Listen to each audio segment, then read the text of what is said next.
Hello, I'm Specialist O'Brien from the 1st Ranger Battalion, and today I'm going to be showing you guys how to make your own range cards for any weapon you'd like. What I mean by that is any primary weapon, anything you can attach a long-range scope to, so that does not include pistols or launchers. Even though I don't know why you'd want to do that, but you can't. So, anyway, let's get started. The first target I have out there is set at 100 meters. So let's whip out my laser rangefinder, or my laser designator rather. Press tab, and you see it's 102 meters, so let's get a little bit closer just to make sure it's exactly at 100 meters. There you go. So actually the first thing you want to do is out of game, get a pen or pencil ready and a piece of paper, preferably an index card. At the top of that you're going to record the weapon, the ammunition, and the mod pack it came from. The reason being is because all weapons from different mod packs perform differently in terms of ballistics and trajectories.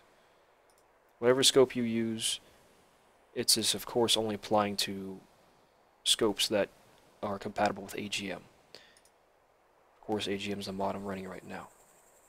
So if you look at the top left corner of my screen, you'll see that green circle. That means that there's no observable wind right now. And I set that on purpose because this video is a tutorial on how to create your own range cards for distance.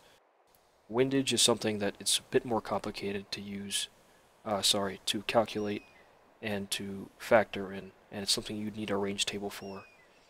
Unfortunately, there is no range table out right now, so you're going to have to make one on your own, which takes a lot of time. But anyway, in the top right corner of the screen, you'll see the approximate temperature is 20 degrees Celsius. Get a more accurate reading by self-interacting with AGM, opening your Kestrel, and reading the temperature, 21.1 degrees Celsius exactly. So I find 20 degrees, just around 20 degrees Celsius, to be a very good intermediary to start at.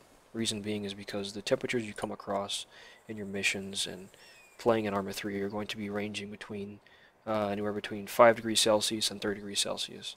And 20 degrees, it rarely reaches 30 degrees and very rarely goes below 10 degrees. So 20 degrees is a great intermediary, so then to take that into account, when air is colder, it's much denser. That means your bullets are going to be traveling through a thicker, denser medium. More friction means that the trajectory is going to arc more. It means you have to adjust up, in other words, a little bit more. So when it's a bit colder temperature, take that into account when you make your shot at long ranges, and to slap on a mil, or maybe depending on what range you're firing at, maybe even 3 mils. Or sorry, not mils, but 1/10 of a mil. Alright. Now if it's warmer, air is thinner, and there's a flat trajectory flattens out a bit, so make sure that you adjust down. You take off about 2/10 of a mil, maybe 1/10 of a mil or 3/10 of a mil, depending on how much warmer the air is. Alright. So, first target's at 100 meters. Now, I already have my card set up here, so I'm going to make this fast. You guys are going to be trying this on your own. What you're going to do is you're actually going to go into Zeus. Log in to MCC. I recommend you guys have MCC. I want you to put your Zeus camera, let's get rid of these two distracting menus, in a place in front of your target like this. Now you need a reference point on this target, so I actually aim for the corners right here. As at further distances, I guess if you turn your settings up, you're going to be able to see this target clearly, but I turn my settings a bit down, so he's going to be blurry out there, but I'm always going to see the outline. I'm going to see these two corners. So, what I mean by that is I can place the horizontal line, the horizontal posts, to be set to rest right on those corners. But since it's so close, I can aim right between his eyes. Take a shot from here. So 100 meters for the M24 from the NATO SF pack.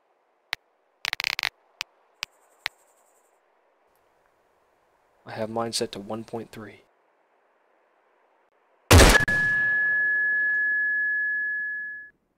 And before I forget, put my earplugs in so I don't have that happen again. But now this dot, it says I hit to the right. That's not true. It's a bit off. So that's why we have Zeus. And there you have it. That's where the round actually hit. You see that black mark right there? So it's always off to the right. This is useful for telling you which one, after you put about 10 rounds on target, to figure out where the center of the spread is. This tells you the most recent shot you took. So just off to the left of this one and roughly near the top of the marker, that's your shot right there. About 4 or 5 inches to the right, or 4 or 5 inches to the left, I should say. Alright, so that's 100 meters. Next up. Slide this over, get this close to... Oh, by the way, before I go any further, I'm going to thank Losi for this wonderful map. It's fantastic for experimenting in all different ways and all different things. Anyway.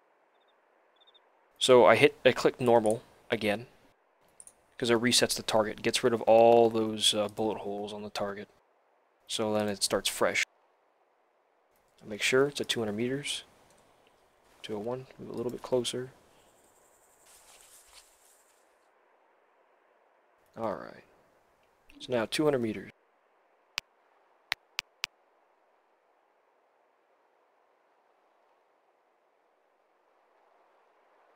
Let's get Zeus back up. But nice and close.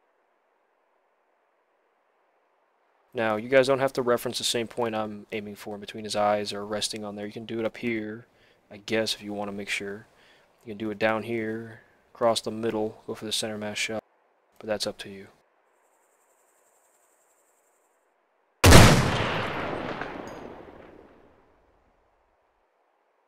And look at that. Right between the eyes, or actually just above the nose. That's good enough for our purposes. Okay. Next up, 300 meters. 301. And over there, the cool thing about this this map is it shows you your impact information on the right. Of course, your velocity on impact. And every round, it tells you how fast it was going when it hit the target. And if you actually shoot the target at point blank range, just run up to the target and shoot it. If I moved it right up to here, I can basically tell muzzle velocity. And then if I compare it, the velocity when I shot on point blank to how fast the round was going when it impacted the target at range, I could see how much velocity was lost. You know, it's just a fun fact, a cool thing to think about. Anyway, so that's 300 meters. Let's get Zeus up there.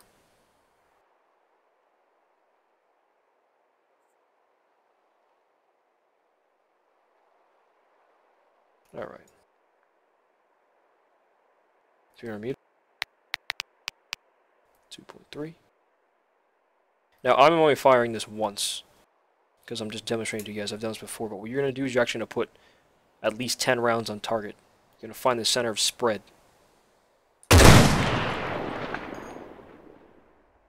And then you're going to use that to reference. So that was a bit high, as you can see. And I'll fire a couple more rounds just to demonstrate what I'm talking about.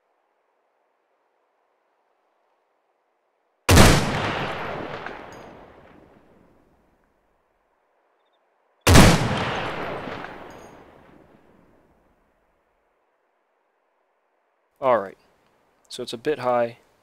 Oh, I should say a bit high. It's just a little high by 2 inches. Grouping's pretty tight.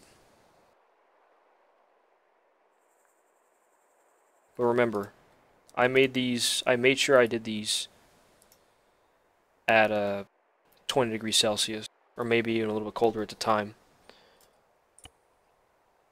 So it's starting to warmed up. If you look at the Kestrel, tenth of a degree. I was going to call it a Celsius, but tenth of a degree. Now, that 1.2 degree increase, since in reference to my range card, shows you that it actually raises the round impact by that much. It's not that much, not very. It's not very much, but at longer ranges, if you don't take that consideration and you aim for his chest, you'll miss your target completely and you don't know why. Not because you were off, but because the temperature is different.